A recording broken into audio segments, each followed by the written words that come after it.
നമസ്കാരം. STB വാർത്തകളിലേക്ക് സ്വാഗതം. പ്രധാന വാർത്തകൾ. മുൻ മന്ത്രി ആർ ശങ്കറിന്റെ പ്രതിമാ പ്രയാണത്തിന് തൃപ്രയാറിലും പെരിഞ്ഞനത്തും സ്വീകരണം നൽകി. കയ്പമംഗലം പഞ്ചായത്ത് ഓഫീസിൽ വിജിലൻസ് പരിശോധന നടത്തി. വലപ്പാട് പഞ്ചായത്ത് അംഗം മല്ലികാദേവനെ അയോഗ്യയാക്കി ഇലക്ഷൻ കമ്മീഷൻ വിധി. വാർത്തകൾ വിശദമായി. മുൻ മന്ത്രി ആർ ശങ്കറിന്റെ പ്രതിമാ പ്രയാണത്തിന് തൃപ്രയാറിലും പെരിഞ്ഞനത്തും സ്വീകരണം നൽകി.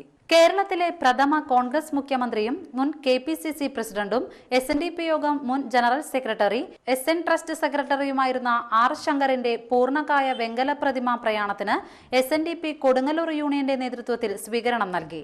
പെരിഞ്ഞനം പഞ്ചായത്ത് പരിസരത്ത് നൽകിയ സ്വീകരണത്തിന് SNDP union president Umesh Chaliyil, union secretary PK Raveendran, SNDP യോഗം assistant secretary Babyram Puthankattil, youth movement ജില്ലാ president Shivaji Nadumuri, youth movement union secretary Lakshmi Narayanan master, മേഖലയിലെ ശാഖാ പ്രസിഡന്റുമാരായ KK Baburaj, ER Karthikeyan master, VK Manoharan master, Satheesh Chandran master, union vice president CB Jayalakshmi teacher, വനിതാ സംഘം സെക്രട്ടറി Dolly Dilshan, TV Vinod master, Subramanian Pallithara എന്നിവർ ചേർന്ന് സ്വീകരിച്ചു.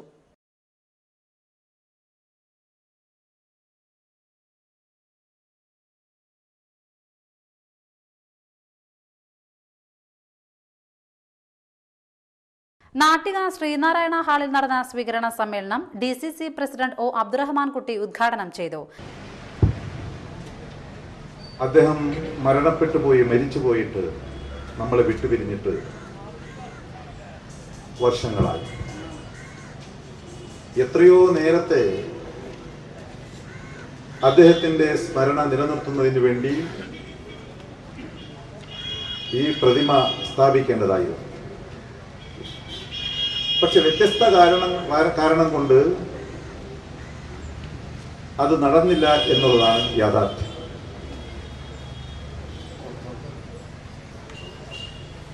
ശ്രീ ശരത്ചന്ദ്ര പ്രസാദ് ഈ ഫൗണ്ടേഷന്റെ പ്രസിഡന്റായതിനു ശേഷമാണ് അതിനുള്ള തീവ്രമായ ഒരു ശ്രമം നമ്മുടെ സംസ്ഥാനത്ത് നടന്നു. ആ ശ്രമം ആരംഭിച്ചിട്ടും വർഷങ്ങളായി. അതിൻ്റെ സ്ഥലം നമുക്ക് ലഭിക്കുന്നതിന്, ഇതിൻ്റെ പ്രവർത്തനങ്ങൾ ആരംഭിക്കുന്നതിന്, അദ്ദേഹം പ്രസിഡന്റായതിനു ശേഷം അതിനുവേണ്ടി നിരന്തരമായ ശ്രമങ്ങൾ നടത്തി. കേരളത്തിൽ മാറി മാറി പല ഭരണകൂടങ്ങളും വന്നു. പക്ഷേ നമുക്ക് ആ ആഗ്രഹം, സ്വപ്നം യാഥാർത്ഥ്യമാക്കാൻ സാധിച്ചില്ല. സംഘാടക സമിതി ചെയർമാൻ ഉണ്ണികൃഷ്ണൻ തഷ്നാത്ത് അധ്യക്ഷനായി. മുൻമന്ത്രി KP Viswanathan, KPCC secretary MR Ramadas, Sunil Anthikad, PM Sarath Kumar, AS Velayudhan, KV Jayarajan master എന്നിവർ സംസാരിച്ചു. കയ്പമംഗലം പഞ്ചായത്ത് ഓഫീസിൽ വിജിലൻസ് പരിശോധന നടത്തി. ചളിങ്ങാട് LBS കോളനി റോഡ് നിർമ്മാണത്തിൽ ക്രമക്കേടുണ്ടെന്ന പരാതിയെ തുടർന്നാണ് പരിശോധന. ഉച്ചയോടെ പഞ്ചായത്ത് ഓഫീസിലെത്തിയ സംഘം രേഖകൾ പരിശോധിച്ച ശേഷം LBS കോളനി റോഡും സന്ദർശിച്ച് പരിശോധന നടത്തി. എന്നാൽ ക്രമക്കേടുള്ളതായി പരിശോധനയിൽ കണ്ടെത്താനായില്ല. Vigilance CI VA Ullas, LSGA assistant executive engineer Shaibi John എന്നിവരുടെ നേതൃത്വത്തിലായിരുന്നു പരിശോധന. കൊടുങ്ങല്ലൂരിൽ തെരുവ് നായ കുറുകെ ചാടിയതിനെ തുടർന്ന് നിയന്ത്രണം വിട്ട ഓട്ടോറിക്ഷ ATM കൗണ്ടർ ഇടിച്ചു തകർത്തു. ചന്തപ്പുരയിൽ മുനിസിപ്പൽ ബസ് സ്റ്റാൻഡിന് സമീപം പുലർച്ചെ 5 മണിയോടെയായിരുന്നു അപകടം. വേഗത്തിൽ പോവുകയായിരുന്ന ഓട്ടോറിക്ഷയ്ക്ക് കുറുകെ തെരുവ് നായ ചാടുകയായിരുന്നു. ഇതോടെ നിയന്ത്രണം വിട്ട ഓട്ടോറിക്ഷ തൊട്ടടുത്തുള്ള സിൻഡിക്കേറ്റ് ബാങ്കിന്റെ ATM കൗണ്ടറിൽ ചെന്നിടിച്ചു. അപകടത്തിൽ ATM കൗണ്ടറിന്റെ ചില്ല് തകർന്നു. ഡ്രൈവർക്ക് നിസാര പരിക്കേറ്റു. ജില്ലാ സഹകരണ ബാങ്ക് ജനസമ്പർക്ക പരിപാടിയായ 100 രൂപയ്ക്ക് ഒരു SB അക്കൗണ്ട് എന്ന പദ്ധതിയുടെ വാടാനപ്പള്ളി ബ്രാഞ്ച് തല ഉദ്ഘാടനം പഞ്ചായത്ത് കമ്മ്യൂണിറ്റി ഹാളിൽ നടന്നു. ജില്ലാ സഹകരണ bank vice president CI Sebastian ഉദ്ഘാടനം ചെയ്തു. ജില്ലാ സഹകരണ ബാങ്ക് ആവിഷ്കരിച്ച് നടപ്പിലാക്കിക്കൊണ്ടിരിക്കുന്ന ജനസമ്പർക്ക പരിപാടികളെ സംബന്ധിച്ച് വിശദീകരിക്കുന്നതിന് വേണ്ടിയാണ്. നമ്മുടെ ജില്ലയിലെ ഏറ്റവും വലിയ ഒരു സാമ്പത്തിക സ്ഥാപനമാണ് ജില്ലാ സഹകരണ ബാങ്ക് എന്ന് നിങ്ങൾക്കറിയാം. 2700 കോടി രൂപയിലധികമാണ് ജില്ലാ സഹകരണ ബാങ്കിന്റെ ഇപ്പോഴത്തെ നിക്ഷേപം. 2000 കോടി രൂപയോളമാണ് തൃശ്ശൂർ ജില്ലാ സഹകരണ ബാങ്കിന്റെ ഇപ്പോഴത്തെ വായ്പ.